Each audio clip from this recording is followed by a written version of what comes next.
उपस्थित धर्म प्रेमी बंधुओं, मेरी माताओं तथा बहनों, आप सभी का प्रातः काल की इस धर्म सभा में और महावीर कथा में हार्दिक हार्दिक स्वागत करता हूं। आप सभी के उज्जवल भविष्य की मंगल कामना करता हूं।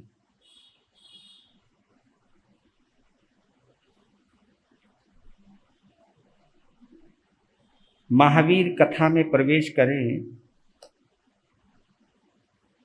या महावीर कथा से मिलने वाले हर संदेश पर नजर दौड़ाएं,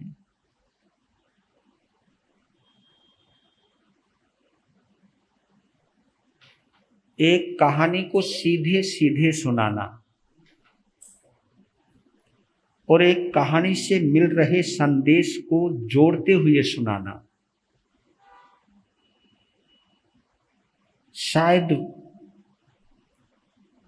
कहानी से मिल रहे संदेश को वर्तमान के परिप्रेक्ष्य में यानी अपने ही रिश्ते और नातों से जोड़ते हुए अगर हम इस कहानी को अपने साथ लेकर के चलते हैं तो हमें लगता है ये कहानी महावीर की ही नहीं, ये हम सबकी भी कहानी है। फिर उस कहानी के प्रति एक आत्मीयता पैदा होती है। अरे ये कहानी तो बिल्कुल हमारी वाली है, हमसे जुड़ी कहानी है। जिस दौर से हम गुजरे हैं उस दौर से हमारे भगवान भी गुजरे। जब ये भाव गहरे उतरते चले जाते हैं फिर हम कहानी को सुनते नहीं, फिर कहानी को हम जीने लग जाते हैं।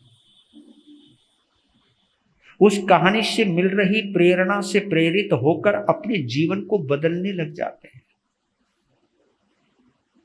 फिर महावीर किसी समय काल के लिए ही कान में नहीं गूंजता, फिर महावीर जीवन से जुड़ जाता है।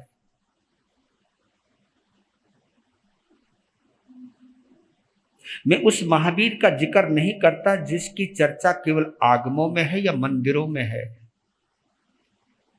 मैं उस महावीर की चर्चा करना चाहता हूं जो महावीर तुम्हारे और हमारे दिलों में है।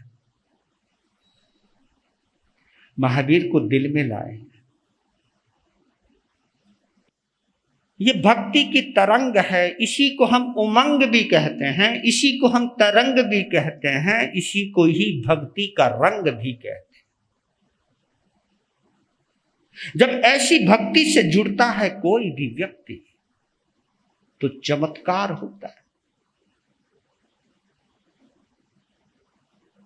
चाहे मेरा है चाहे तुम्हारा है, परमात्मा अगर अंदर से जुड़ जाए तो क्या होता है? ये परमात्मा जहां भी जुड़ जाता है वहां कुछ और हो जाता है। कैसे? ऐसे, अगर मेरा परमात्मा मेरा प्रभु भोजन से जुड़ जाए तो प्रसाद बन जाता है ना? नहीं तो वो आम भोजन है।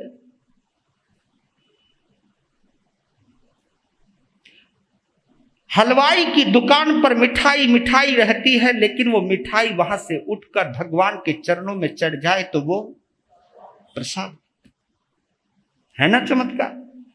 फिर उसको कोई मिठाई नहीं कहता, उसको क्या कहते? प्रसाद। ऐसे ही अगर मेरे भोजन में परमात्मा मिल जाता है तो वो प्रसाद बन जाता है। अगर मेरा परमात्मा पानी में मिल जाए तो वो चरना मृत बन जाता। यही मेरा परमात्मा मेरे सफर से जुड़ जाए, मेरे कदमों से जुड़ जाए, मेरे चलने से जुड़ जाए तो वही तीर्थ यात्रा बन जाती है। जब हम परमात्मा को लक्ष्य लेकर के चलते हैं तो वो हमारा सफर नहीं कहलाता, वो हमारी तीर्थ यात्रा कहलाती। वो तीर्थ यात्रा इसलिए है कि चाहे तुम पिकनिक पे जाओ, चाहे तुम परमात्मा के मंदिर में या किसी तीर्थ पर जाओ, चलना तो कदमों से ही है, लेकिन पिकनिक पे जाना घूमना कहलाता है, लेकिन परमात्मा के पास जाना तीर्थ यात्रा कहलाता है। ये फर्क है चलने चलने में। सफर से जुड़ता है परमात्मा मेरा तो तीर्थ यात्रा बन जाती है।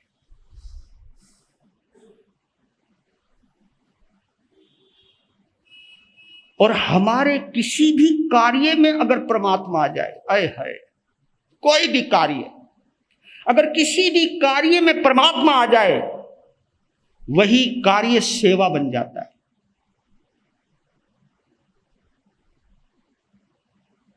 और मालूम है आपको, मेरा परमात्मा अगर मेरे घर में आ जाए तो फिर वो घर नहीं रहता, वो मंदिर बन जाता है। ये फर्क है, ये अंतर है। और मालूम है, जब भगवान मेरे हृदय में आ जाए तो मैं केवल एक व्यक्ति नहीं रह जाता, मैं भक्त बन जाता हूं, मैं संत बन जाता हूं, मैं श्रावक बन जाता हूं, मैं पुजारी बन जाता हूं, मैं आराधक बन जाता हूं, मैं उपासक बन जाता हूं। परमात्मा के आते ही इतना चेंज, ये जो परिवर्तन है परमात्मा तेरी वजह से है, ये मेरी वजह से नहीं। तो हर चीज में एक क्वालिटी डाल देता है, हर चीज में एक गुणवत्ता डाल देता है। तेरी उपस्थिति सब कुछ बदल करके रख देती है। मैं यही कहना चाहता हूं, ये पूछना चाहता हूं कि आपका संपर्क कितना है परमात्मा से? संपर्क है या संबंध है, ये सोचिएगा। और मुझे लगता है कि परमात्मा से हमारा संपर्क तो है, क्योंकि दो पत्थर जब आपस में मिलते हैं ना तो पता लग जाता है ये अलग है और ये अलग है। दो पत्थर अलग अलग दिखाई देते हैं, लेकिन दो बूंद जब आपस में मिलती है तो वो अलग अलग दिखाई नहीं देती, क्योंकि वो संपर्क नहीं बल्कि संबंध है। वो कनेक्शन नहीं, वो रिलेशन है। आपका और मेरा प्रभु महावीर से संबंध बने, इसलिए ये महावीर कथा सुना रहा। मैं आपके मनोरंजन के लिए नहीं सुना रहा हूं,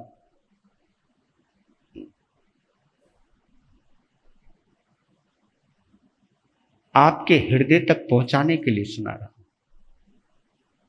अगर एक बार भी प्रभु महावीर मेरे हृदय में समा गए, मेरे जीवन में आ गए, मेरे रोम रोम में आ गए,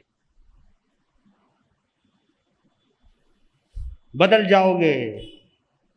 देखने का ढंग बदल जाएगा, चलने का ढंग बदल जाएगा, काम करने का ढंग बदल जाएगा। आप हर ढंग से रूपांतरित हो जाओगे। ये रूपांतरण चाहता हूं, ये परिवर्तन चाहता हूं। रूपांतरण, जो तुम पहले थे वो अलग थे, प्रभु से मिलने के बाद तुम कुछ और हो गए। ऐसे ही ना, जब तक भगवान से नहीं मिलते तो व्यक्ति व्यक्ति रहता है, लेकिन व्यक्ति जब परमात्मा से मिलता है तो भक्त हो जाता है। और भक्त का मतलब आप जानते हो? चलो आज यही कर लेते। वैसे मोटा तो अर्थ ये होता है, जो भगवान को मानता है वो भक्त है, वो मानने वाली बात है। लेकिन भक्त का बड़ा गहरा अर्थ भी है। भक्त का मतलब क्या? कोई बताएगा मुझे? भक्त का मायने क्या है? भक्त भोजन को भी कहते हैं, भक्त प्रत्याख्यान। अगर आपने कभी शब्द पढ़ा हो, एक संथारे का नाम है भक्त प्रत्याख्यान। भक्त का प्रत्याख्यान कर लेना यानी भक्त को छोड़ देना। भक्त का मतलब यानी भोजन का काम क्या है बताओ? भोजन का काम है आत्मा को शरीर से जोड़े रखना। ये तो कहते हो ना आप। आपकी गाड़ी के अंदर जो ईंधन है, जो पेट्रोल है, जो डीजल है, वो भी तो उसका भोजन कहलाता है ना। वो भोजन है तो ही तो वो काम की है, तो ही वो चले रही है, तभी वो आपको इधर से उधर ले जा सकती है। तो भक्त का मतलब क्या है? भक्त का मतलब है जोड़ने वाला। बस दो ही तो हैं, एक भक्त होता है, एक कम भक्त होता है। कम भक्त का काम है तोड़ना और भक्त का काम है जोड़ना।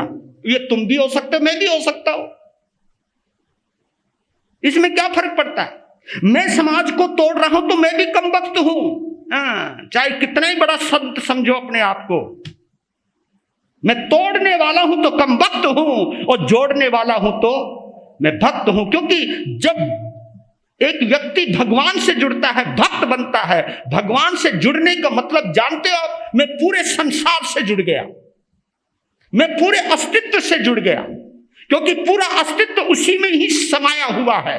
और उससे जुड़ने का मतलब है अब अस्तित्व में और मेरे में कोई अंतर नहीं रहा। अब भगवान केवल मेरी बुद्धि का विषय नहीं है, मेरे चिंतन का विषय हो गया है, मेरे जीवन का विषय हो गया है।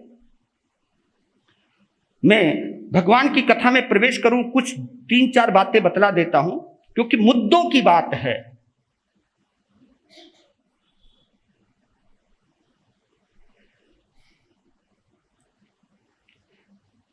मैं एक विचारक के विचार पढ़ रहा था, उसमें एक शब्द लिखा था या एक कुछ वाक्य खंड लिखे हुए थे। उसमें लिखा था कि आप भगवान से क्या मांगते हो और भगवान आपको क्या देता है। ये बड़ा, इस मेथड को अगर आप समझ गए ना, फिर महावीर कथा समझना बहुत आसान हो जाएगा। इसलिए मैं साथ साथ में जोड़ता हुआ चलता हूं, ये कथा व्यर्थ ना जाए, अर्थपूर्ण हो जाए। ये कथा हमारे लिए, तुम्हारे लिए संपूर्ण कथा हो जाए। इस कथा के बाद किसी और कथा की आवश्यकता ना मिले। इस कथा को सुनकर जिंदगी की सभी व्यथा खत्म हो जाए। व्यथा यानी दर्द, व्यथा यानी समस्याएं। तो महावीर समस्या नहीं है, महावीर हर समस्या का समाधान। अगर तुम्हारे द्वारा या हमारे द्वारा समस्या पैदा की जाती है तो इसका मतलब अभी महावीर हमारे साथ नहीं है। क्योंकि महावीर अगर अंदर हो फिर वहां कोई समस्या नहीं, वहां समाधान समाधान समाधान समाधान, वहां कोई समस्या पैदा नहीं। क्योंकि महावीर समस्या नहीं है, महावीर समाधान। पहले ये विश्वास जमा लो, अगर मेरे द्वारा कहीं समस्या पैदा हो रही है, मैं किसी समस्या को, किसी प्रॉब्लम को क्रिएट कर रहा हूं या क्रिएटर बना हूं, तो इसका मतलब यह है कि महावीर से अभी मेरा कोई आत्मीय संबंध नहीं है। क्योंकि महावीर से जुड़ने के बाद प्रॉब्लम नहीं होता, वहां सॉल्यूशन होता है, वहां समस्या नहीं होती, समाधान होता है। आस्था और व्यवस्था दोनों का सुंदर संयोजन का नाम है। तो भगवान से आप क्या मांगते हो, भगवान आपको क्या देता है। आप ये मत समझना, कभी कभी हम लोग थाने के वाले बोल जाते हैं भगवान कुछ नहीं देता। अब जब नहीं देता तो लोगस के पाठ में ये क्यों आता है, लोगस से उज्जोय करे, इसका नाम ही क्या है।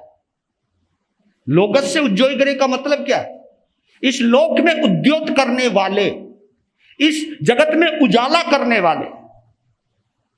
तीर्थंकर यानी उजाले का प्रतीक है, वो अंधकार का प्रतीक नहीं है, वो कहीं भटकाता नहीं है, वो रास्ता दिखाता है। तिथियरा में पश्यन्तु, ये ऐसे शब्द क्यों आए। सिद्धा सिद्धिम मन दिशंतु क्यों कहा गया।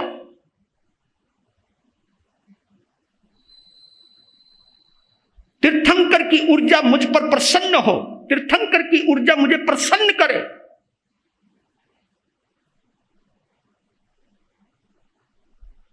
परमात्मा कभी किसी को निराश नहीं करता। निराश कौन होता जानते हो, निराश वो होता है जो परमात्मा को अपने अनुसार चलाना चाहता है, जो परमात्मा के अनुसार चलना नहीं चाहता। रिपीट करूं, हम अधिकांश परमात्मा को अपने अनुसार, ए दुकान चलाना। मुझे तो कभी कभी लगता है लोगों ने भगवान को अपना घर का रामू समझ रखा है। क्या रामू समझते हो आप? ए रामू चाय बना, ए रामू झाड़ू लगा, ए रामू बाजार से सब्जी लेके आ। शायद लगता है लोगों ने यही काम कर रखा है। ए भगवान मेरी दुकान चला, ए भगवान मेरे घर में बच्चे पैदा कर, जैसे वही बैठा हुआ बच्चे पैदा करने के लिए। आप कहीं ना कहीं मुझे लगता है कि पुजारी कम भिखारी ज्यादा हो। आप भगवान के भक्त कम मालिक ज्यादा हो। ऑर्डर कौन देता है? जल्दी बोलो ना। ऑर्डर कौन देता है? मालिक देता है या सेवक देता है? तो भगवान को ये कहना मेरा ये काम कर,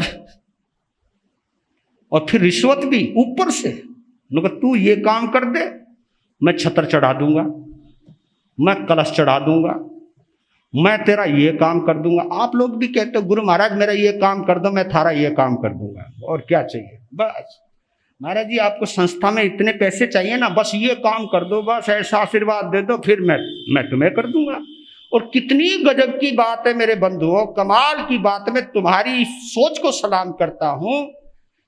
तुम संतों से अपना काम तो करवाना चाहते हो,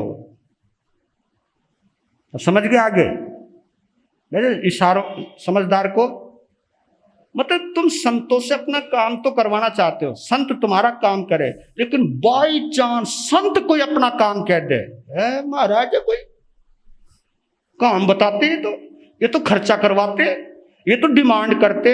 क्यों भाई, तुम क्यों डिमांड करते हो? जब तुम ही डिमांड नहीं करोगे तो संत भी कभी तुमसे डिमांड नहीं करेगा। ये कुछ सूत्र है, जिंदगी से जोड़ लो। अगर तुमने कुछ काम करवाया है तो फिर वो कोई काम करे तो चुपचाप कर देना। अरे कम से कम व्यापारी का नियम तो निभा लो अपना, पुजारी का तो निभा नहीं पाए, व्यापार का ही नियम निभा लो कि चल तू मेरे काम आया, मैं तेरे काम आ जाता हूं, खत्म करना। फिर कौन छोटा कौन बड़ा, बात खत्म करो ना। तो भगवान से आप क्या मांगते हो, भगवान आपको क्या देता है, मैं उस मुद्दे पर फिर आ रहा हूं। यदि आप भगवान से शक्ति मांगते हैं, हाँ, तो भगवान आपको मुसीबत में डाल देता है। वजह क्योंकि आपने क्या मांगा है, शक्ति मांगी है, तो वो आपको कठिनाई में डाल देता है, मुसीबत में डाल देता है। क्यों भाई, शक्ति मांगी है तो देखो तो सही, शक्ति तो दे दी, पर लेकिन इसमें हिम्मत है या नहीं?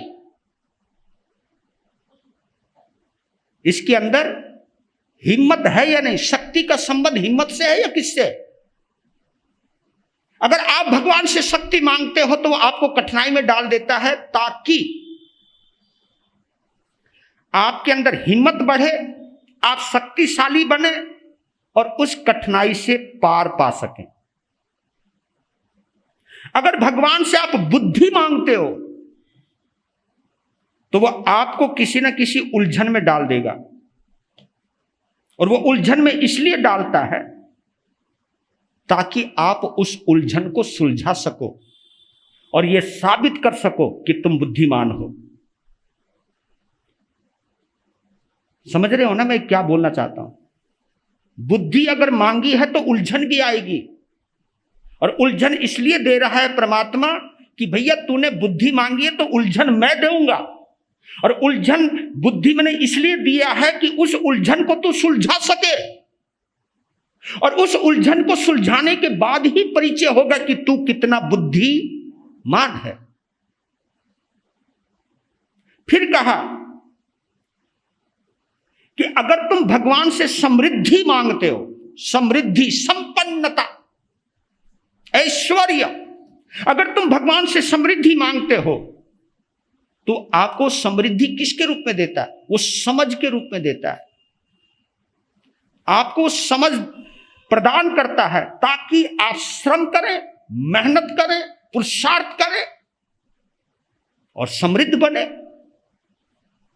भाई अकेले अकेले समृद्धि मांगोगे, तुम कुछ नहीं करोगे क्या? वो कहता है कि तू जो मांग रहा है मैं तुझे वो दे रहा हूं, समझ दे रहा हूं, और समझ के अनुसार ही तू रास्ते निकालेगा समृद्ध होने के। फिर कहते कि अगर तुम भगवान से प्यार मांगते हो, हाय हाय, अगर भगवान से तुम प्यार मांगते हो तो वो आप लोगों को दुखी लोगों के बीच में खड़ा कर देगा। वो दुखी लोगों के बीच में इसलिए खड़ा करता है ताकि आपके हाथ मदद के लिए बढ़ सके, आप किसी की सहायता कर सको, किसी के आंसू पोंछ सको। और सच कहता हूं, जब आपने किसी गिरते हुए को उठाया होगा ना,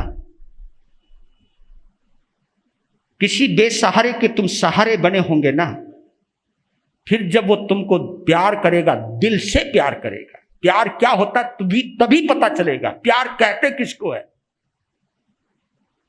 उसकी आंखों में जो कृतज्ञता होती है, उसकी आंखों में जो एहसान होता है, उसकी आंखों में जो एक रिफ्लेक्शन होता है, प्रतिध्वनि होती है, वो लाजवाब होती है।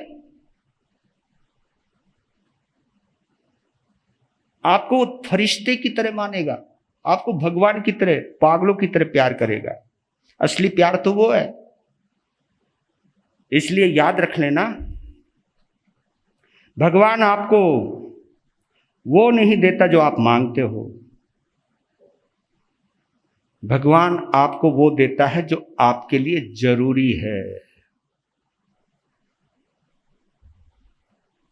कभी कभी मांगते कुछ हो, मिलता और आप सोचते मांगा कुछ, दिया कुछ। इसलिए कभी कभी कहता हूं कि पहली नजर में कई चीजें बड़ी बुरी नजर लगती हैं, कई बुरी नजर आती है कई चीजें, यार ये क्या हो गया, मांगा कुछ हुआ कुछ। और इसका एग्जाम्पल देता हूं मैं आपको। आपको कहीं पर जाना है, आपकी पार्टी ने बुलाया है और 4-5 करोड़ आपको वहां मिलने वाले हैं। आपने फटाफट हवाई जहाज की टिकट करवाई, घर से निकले, रास्ते में ट्रैफिक में फंस गए। सुनते जाओ, अपनी मनस्थिति चेक कर लेना। रास्ते में फंस गए, आपके अंदर बेचैनी, हाय पहले ही घर से लेट निकला और अब ये ऊपर से ट्रैफिक, कहीं मेरी फ्लाइट मिस ना हो जाए, कहीं फ्लाइट निकल ना जाए। तुम्हारी धड़कनें तेज, हाय कहीं मेरे 3 करोड़ 2 करोड़ 4 लाख 10 लाख कई रुपए मेरे डूब ना जाए, ये तुम सोचते हो। और ट्रैफिक में फंस गए। जब तुम पहुंचे हवाई अड्डे, हवाई जहाज उड़ गया। हाय मैंने किसका मुंह देखा था, मारा दिन ही खराब है। फिर वो देखते हो, यार मेरी घरवाली ने जब मैं चला था कहीं टोका तो नहीं, फिर तुम पीछे आओगे, हाय रे उसी ने, उसकी बद जुबान ने मेरा सारा काम खराब कर दिया, है ना। कितनी गालियां दे रहे थे भगवान को, क्योंकि ये ट्रैफिक तू नहीं, लगता है तू नहीं पैदा कर दिया, क्या किया। लेकिन थोड़ी देर के बाद खबर आई कि जिस हवाई जहाज में तुम जाने वाले थे वो क्रैश हो गया। अब बोलो, हाय मैं किसका मुंह देख के निकलो तो। वो कमाल है यार, बस पूछो मत, थारा जवाब नहीं भाई, है ना। कभी चेक किया आपने,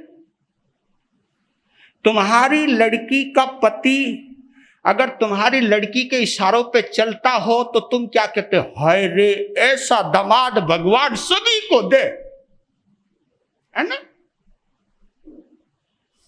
और तुम्हारा लड़का तुम्हारी बहू के इशारों पे चलता हो तो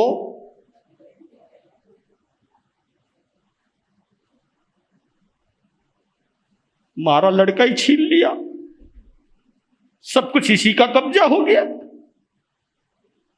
मनस्थिति बदलो, महावीर को समझना है। लीजिए, चल रहे हैं, क्योंकि वातावरण ले चलता हूं आपको। जयंती नगरी, जयंती नगरी के पास पूर्व प्रतिष्ठान ग्राम, ग्राम में नैसार आया अहंकार, अहंकार में नहीं लिया किसी का सहारा, सबको किया दरकिनार। अहंकार की होती है विशेषता,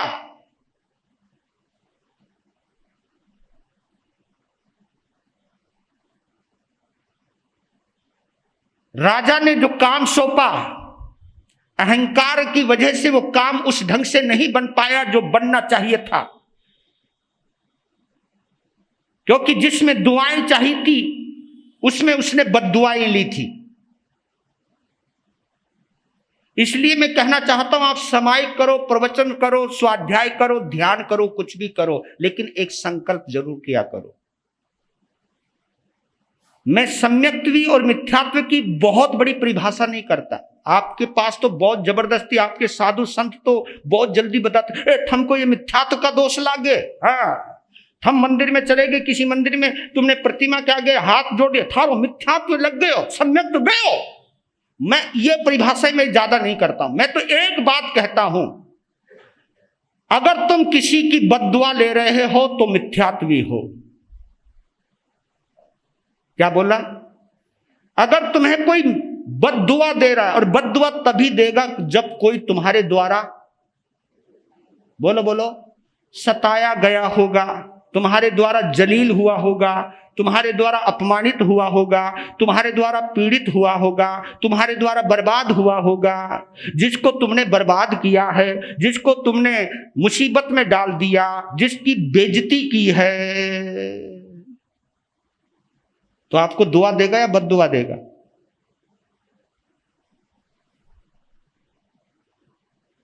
तो सम्यक्त्वी उसको कहते हैं जो बद्दुआ लेने के सभी रास्ते बंद कर देता है, वो सम्यक्त्वी। इसलिए मैत्री भाव के ऊपर जोर दिया। मोहनीय कर्म हमको बद्दुआ दिलवाता है, लेकिन मैत्री भाव, जब मैं किसी का बुरा ना करता हूं, ना बुरा सोचता हूं, मुझे कौन बद्दुआ देगा? क्यों देगा? किस लिए देगा? और इसलिए कहते भी हैं, अगर तुम किसी के रास्ते में फूल नहीं बिखेर सकते तो कम से कम कांटे तो मत लगाओ, कांटे तो मत बिखेरो। अगर तुम किसी का भला नहीं कर सकते मत करो ना, लेकिन किसी का बुरा तो मत करो।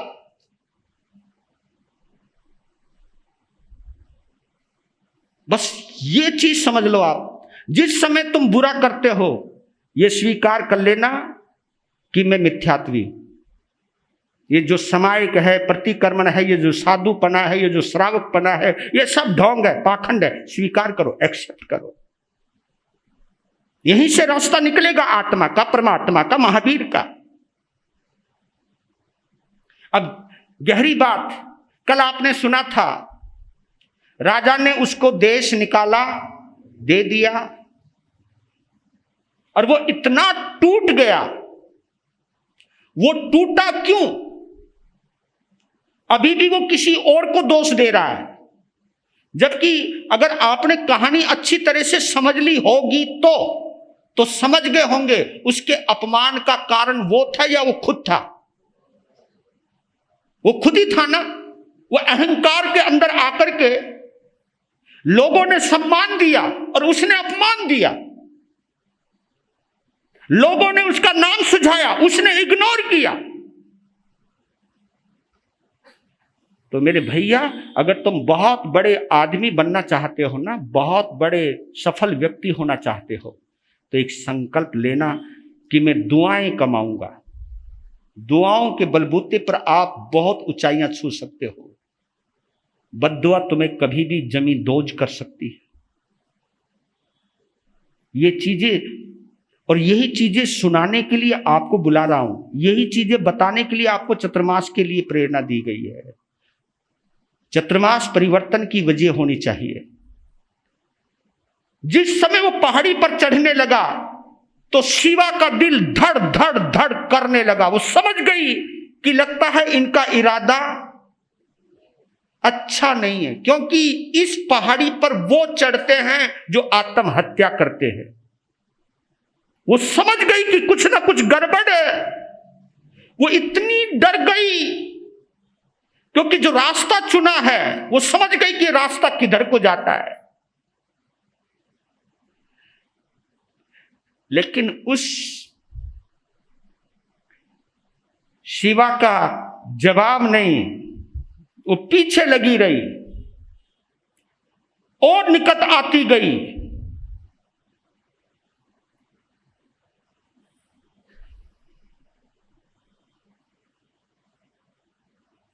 और देखो अचरज की बात, नए सार को पता नहीं कि मेरे पीछे शिवा आ रही है।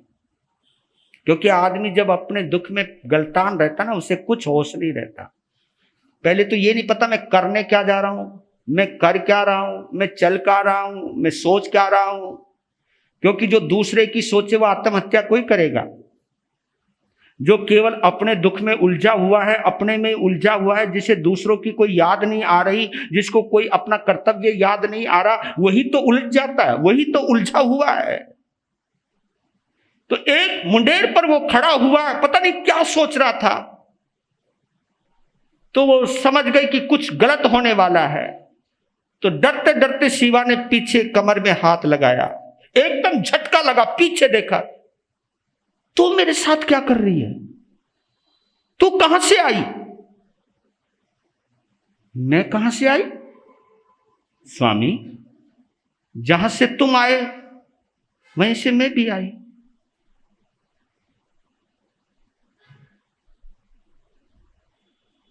क्यों आई? आप मेरे नाथ हो। ये शब्द बड़े जबरदस्त है मेरे बंधु, मैं कभी कभी यहां पे भी रोक लेता हूं। ये संबोधन बड़े जबरदस्त होते। तुमने कभी बोला इनको आओ मेरे प्राणनाथ? बोला नहीं। हमारी भारतीय परंपरा में इनको नाथ कहा है, प्राणनाथ। हाय हाय, ये जो संबोधन ऐसे नहीं दिए गए, ये रिश्तों को मजबूत बनाने के लिए दिए गए, ये कर्तव्यों को याद दिलाने के लिए दिए। हमारे हर रिश्तों में, संबंधों में कुछ ना कुछ है जुड़ा हुआ मामला। मैं तो कहता हूं, जो अपने साथी को नाथ मानता हो वो जिंदगी में कभी अनाथ नहीं हो सकता। भगवान को भी क्या कहते हैं? नाथ कहते हैं, स्वामी कहते हैं, नाथ कहते हैं। नाथ होने का मतलब है कि मैं अनाथ नहीं हूं।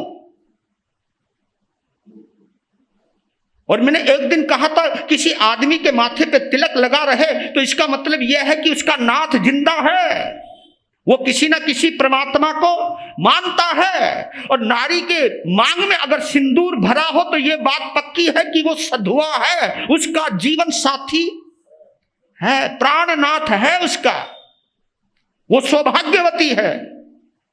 लेकिन आजकल तो कौन प्राणनाथ? ए नवीन, ए प्रवीण, इधर आ। ऐसे लगता है जैसे पता नहीं कौन है, पता ही नहीं चलता जी, नाथ नूथ। नहीं तो पहले कितने प्यारे संबोधन थे। आर्य पुत्र, थोड़ा अभ्यास किया करो, आर्य पुत्र बोलो, पता लग जाए। आर्य पुत्र शब्द इतना है कि जो अनार्य नहीं है, जो गंदा बोलता नहीं, गंदा खाता नहीं, गंदा करता नहीं, उसको क्या बोलते? आर्य पुत्र। तो याद दिलाया करो ना इनको। जब तुम प्यार से आर्य पुत्र बोलोगे तो तुम्हें कुछ गलत कोई करेंगे ये।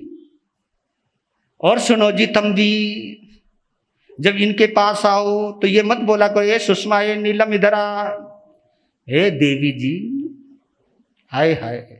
अरे इनका उदास दिल वैसे ही खुश हो जाए। मैं कह रहा हूं भैया, इनको खुश रखा करो, खुशी बरकत। और रिश्तों में, संबोधन में, नहीं तो आज एक शब्द और आ गया, तुमने कभी गौर किया हो? पति पत्नी को लाइफ पार्टनर कहते हैं। क्या बोलते हैं?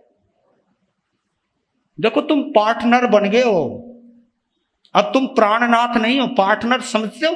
पार्टनर किसके होते हैं? व्यापार के होते हैं या प्यार के होते हैं? पार्टनरशिप कहां होती है?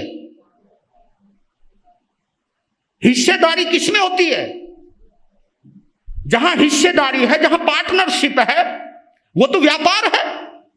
वहां संबंध कहां हुआ? वहां आत्मीयता कहां हुई? इसलिए कहीं ना कहीं पाश्चात्य संस्कृति में उलझो मत। इस भारतीय संस्कृति ने आत्मा का रिश्ता जोड़ा है आत्मा के साथ। यह केवल एक देही का व्यापार नहीं है, यह आत्मा का रिश्ता है। आत्मा का रिश्ता इतना मजबूत होता है कि जीवन के सफर में भी साथ साथ रहते हैं। और लेकिन कुछ ऐसे भी रिश्ते हुए हैं, जब वो गए हैं तो साथ साथ मुक्ति के अंदर भी गए हैं। भगवान नेमिनाथ और राजुल का संबंध 9 जन्मों का था और 10वें जन्म के अंदर वो, ये रिश्ता है, ये रिश्तों की पवित्रता है। और इन रिश्तों में कहीं ना कहीं एक साथी को नाथ मानना और अपनी धर्म पत्नी, अपनी वाइफ को धर्म पत्नी मानना, धर्म पत्नी है ये प्राणनाथ है, ये रिश्ते इतने धर्म से जुड़े ही हैं, भगवान से जुड़े हुए हैं। इन रिश्तों को अगर जिंदा दिली से जियोगे हमेशा जिंदा रहोगे। लेकिन इन रिश्तों में कहीं तुम स्वार्थ ले आए, पार्टनरशिप ले आए, एक केवल पार्टनर बना करके रख दिया, तो भैया पार्टनर तो जब देखेगा कि यहां कोई प्रॉफिट का सौदा है नहीं, तोड़ो पार्टनरशिप। हाँ, तभी तलाक होते हैं बार बार, क्योंकि हम यहां कोई ना कोई रिश्ता या तो पैसे को देख करके कर रहे हैं या स्टेटस को देख करके कर रहे हैं। वहां पार्टनरशिप है, वहां कोई दिल का रिश्ता ही नहीं। पहले तो रिश्ते माँ बाप करा करते थे, अब तो रिश्ते ये खुद ही कर लेते हैं, बाहर में जाओ तो। और लेकिन मैं एक बात कहता हूं अपने बच्चों को, इस ऑनलाइन सिस्टम से एक संदेश देना चाहता हूं कि तुम अपना जो भी व्यापार चुनना हो, स्टेटस चुनना हो, अपना कोई भी अपॉर्चुनिटी चुननी हो, अपनी मर्जी की चुनो, मैं मना नहीं करता हूं, लेकिन जीवन साथी हमेशा अपने माँ बाप की मर्जी का चुनो। तुम कभी धोखा नहीं खाओगे, क्योंकि माँ बाप आपके जीवन साथी को जिस नजर से देखता है, तुम अपने जीवन साथी को उस नजर से देख भी नहीं सकते। हाथ लगाया, वो एकदम हिल गया, तू क्यों? आप बैठो बैठो, छाया के नीचे बैठ गए। अब वो सोचने लगी क्या करूं, नहीं तो वो एक बात कहती थी, आप खा लो मैं बाद में खाऊंगी। लेकिन आज क्या बोला उसने, ये नहीं कहा आप भोजन कर लो, क्योंकि मालूम था ये कहूंगी तो भड़क जाएंगे। देखो कितनी मनोविज्ञान है, ये धर्म पत्नी जानती है, वाइफ नहीं जानती ना, बीबी नहीं जानती ये चीजें। ये बीबी को पता नहीं चलता, ना वाइफ को पता चलता है, ये केवल धर्म पत्नी को पता चलता है कि मेरे पति के अंदर चल क्या रहा है। उस जैसी कोई मनोवैज्ञानिक नहीं हो सकती, धर्म पत्नी ही मनोवैज्ञानिक हो सकती है, ना बीबी हो सकती है, ना वाइफ हो सकती है, और ना ही माना हुआ लाइफ पार्टनर हो सकता है। बीबी जानती है कि मुझको किस वक्त क्या बात करनी है। उस समय क्या, जी मुझे बहुत भूख लग रही है जी, मुझे खाना खाना है। ये शब्द क्यों कहा उसने? वो कहा कि उससे उन्हें मालूम है, शिवा ने इसलिए कहा कि तुम भी खा लो ताकि मैं भोजन, एक शब्द कहना कि तुम भोजन कर लो, एक शब्द ये कहना कि मुझे भूख लगी है, मुझे भोजन करना है। और उस पति को मालूम है कि ये मेरे खिलाए बिना, यानी मुझे भी खाना। और देखो कितनी गजब की बात है, शिवा को भी पता है कि ये किसी और को खिलाए बिना खाएंगे नहीं, और ये उस वक्त को टाल रही है, उस घड़ी को टाल रही है। किस घड़ी को? जिस घड़ी में वो क्या करने जा रहा है, आत्महत्या करने जा रहा है, उस घड़ी को टाल रही है वो, कि घड़ी टल जाए। कहा कि रुक। पहली बात तो ये चीज बदलती, जो भाव आए थे वो कुछ कम हो गए, वो देखने लग गया इधर उधर, ओ आ। और देखो क्या गजब है, मैंने कहा ना कोई नियम का पक्का होना तो रास्ता कोई ना कोई निकल आता है। लेकिन जिस मुकाम पर वो खड़े हैं, जिस मुहाने पर वो खड़े हैं, वहां वो जो घटना घटित हुई है वो घटना घटित हो नहीं सकती थी। लेकिन जब कोई नियम का पक्का हो, और खाने से पहले जब एक इरादा है कि मैं किसी भगवान को चढ़ाकर, किसी भगवान को खिलाकर ही मैं भोजन करूंगा, और ये मालूम उसके मन में ये आ गया है कि मरना तो है, लेकिन मैं अपनी बीबी को भूखा मार करके नहीं मरूंगा, मैंने पहले खिलाऊंगा, फिर मैं खाऊंगा, फिर मेरी पत्नी खाएगी, उसके बाद निर्णय लूंगा। और मैं एक बात कहता हूं कि जिस समय आपको क्रोध आ रहा हो, उस वक्त उस घड़ी को टाल दो, बदल जाओगे, बच भी जाओगे, संभल भी जाओगे। देखने लगे तो क्या देखो, वो देखा जो सोच नहीं सकता था कि वहां दो संत युगल, दो संत चले आ रहे हैं जो कि वहां आ ही नहीं सकते थे। संतों का यहां कोई लेना देना नहीं। ये कौन? ए शिवा रुक रुक,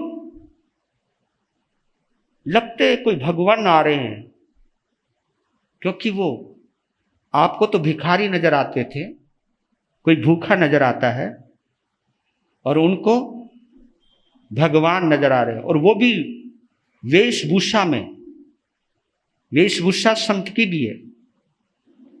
पहली बार कोई दर्शन हो रहे हैं, कोई लगता है कुछ संत लगते हैं। रुक जरा, एकदम दौड़ के गया, नीचे पहुंचा, वहां एक और नजारा देखा कि संत के पांव लहूलुहान थे, संतों के, क्योंकि वो भटक गए थे, कहीं कंकड़ थे और कहीं ऊपर से गर्मी पड़ रही है, पांव में लहूलुहान खून निकल रहा है। चरणों को देखा, चरणों से देखा तो फिर नजर चेहरे पर पड़ी, तो वो एकदम आश्चर्य में डूब गया। पांव बेहाल, चेहरा खुशहाल। वाह, पांव बेहाल और चेहरा, जब चेहरा देखा, आंखों से आंखें मिली, ओए होए, जब आंखों से आंखें मिली और आंखों से बरसती हुई अमृत का साक्षात्कार हुआ, एक करंट हुआ, एक इलेक्ट्रिकल शॉक लगा। इसको कहते, ये शॉक है, बदलना, चेंज होना। जब आदमी का दिमाग खराब हो जाता है तो बिजली का शॉक लगाते ना, वो इसलिए लगाते, बंदा तू कंट्रोल में आ जा। हाँ, तो भैया ये जो शौक है, ये भी एक चीज है, ये भी एक परिवर्तन है। वो तो आश्चर्य में डूब गया कि मेरे पांव लहूलुहान नहीं, लेकिन मेरा चेहरा बेहाल है। उनके पांव लहूलुहान हैं, लेकिन चेहरा खुशहाल है, मुस्कुराहट से भरा हुआ है। वो सोचने लगा, यार ये नहीं हो सकता, ये तो कुछ और मामला लगता है। ऐसा तो इंसान मैंने अपनी जिंदगी में इस धरती पर नहीं देखा। ये तो कुछ करिश्मा है। फिर पूछा कि आप यहां, कि भाई हम जा रहे थे, रास्ता भटक गए, हम रास्ता भटक गए, जाना कहीं था, आ कहीं गए। एक संत भी रास्ता भटकता है, तो मोलो, सोचो, वो संत रास्ता नहीं भटके होंगे, बल्कि किसी भटकते हुए को रास्ते पर लाने के लिए भटके होंगे। उनका भटकना भी महत्वपूर्ण हो गया। पहली नजर में संत रास्ता भटक जाए, कैसे हो सकता है? लेकिन क्या पता, किसी भटके हुए को रास्ते पे लाने के लिए रास्ता भटकाओ। नहीं तो वो संत अगर अपने रास्ते जा रहे होते तो वो दुर्घटना नहीं टलती। लेकिन जो नियम का पक्का होता है, कोई ना कोई कुदरत करिश्मा करवाती है, कोई ना कोई उसकी चौखट पे लाती है। और हुआ यही, हम दोपहरी हो रही है, जमीन तप रही है, आसमान आग उगल रहा है, आप के पात्र भी खाली हैं, आप मुझे, आपकी बड़ी कृपा होगी। देखो, गौर करना, किसी भूखे को देखते तो आप क्या कहते हो? ए, रोटी खाएगा क्या? लेकिन वो क्या बोले? आपकी बड़ी कृपा होगी अगर आप मुझे आहार दान की कृपा करवा दो, आपकी बड़ी कृपा होगी। आओ ना। उनको लेकर के आए। ए शिवा, वो देखो चेहरे पर खुशी, भूल गया अपना दुख, चेहरे पर खुशी। ए शिवा, देख कौन आए। पेड़ की छाया में दोनों पति पत्नी ने उनको आहार भराया। नए सार ने बड़े भाव से भोजन कराया, बहराया। उन्होंने पेड़ की छाया में आहार किया, संतों ने एक तरफ मुंह करके, और बहराने के बाद नए सार को,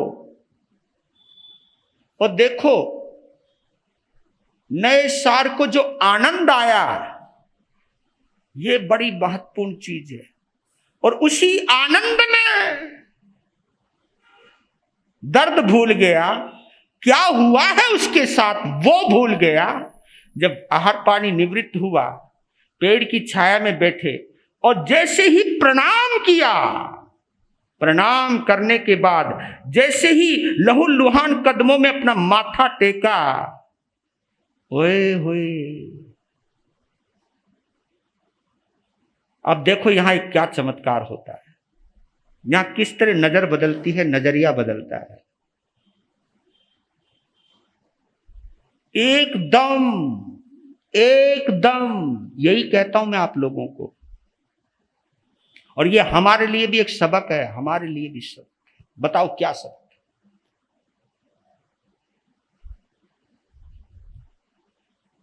सदगुरु कौन कहलाता है? सदगुरु वो कहलाता है जिसके पास पहुंचने के बाद आपकी सोच बदल जाए।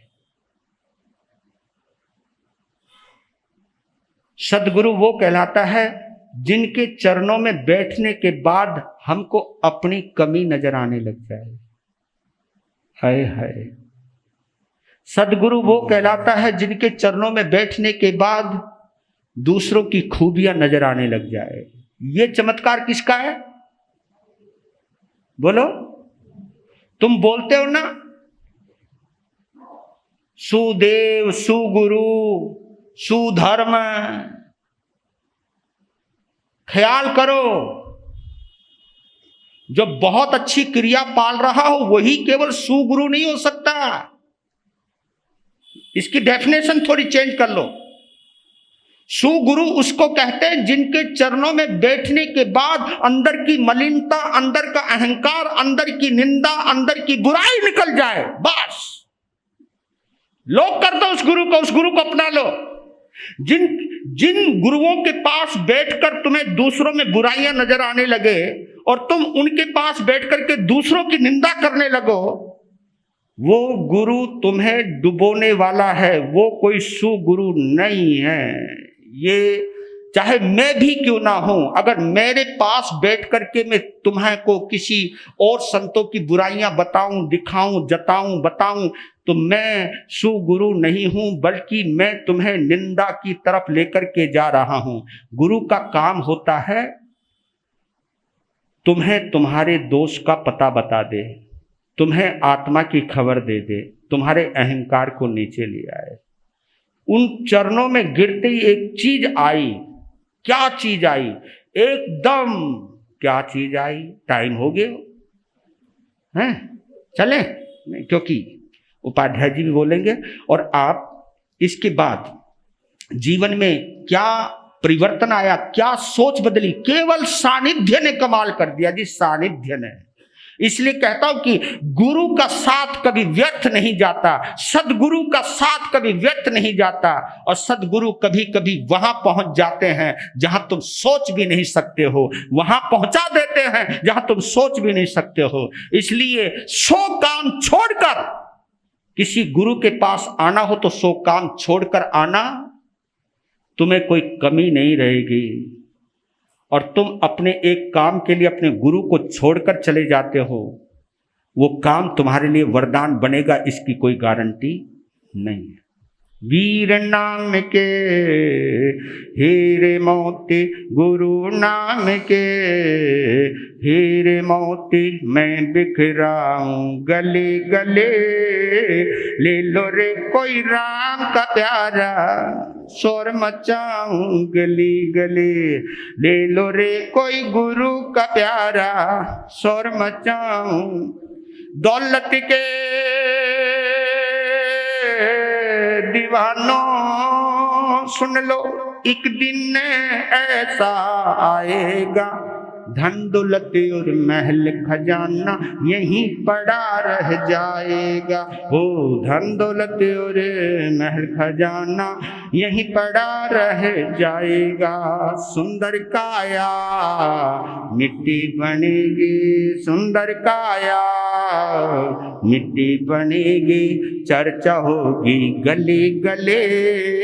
ले लो रे कोई राम का प्यारा, शोर मचाऊं गली गली। ले लो रे कोई गुरु का प्यारा, शोर मचाऊं। जिसने ये सब मोती लूटे वो तो माला माल हुए।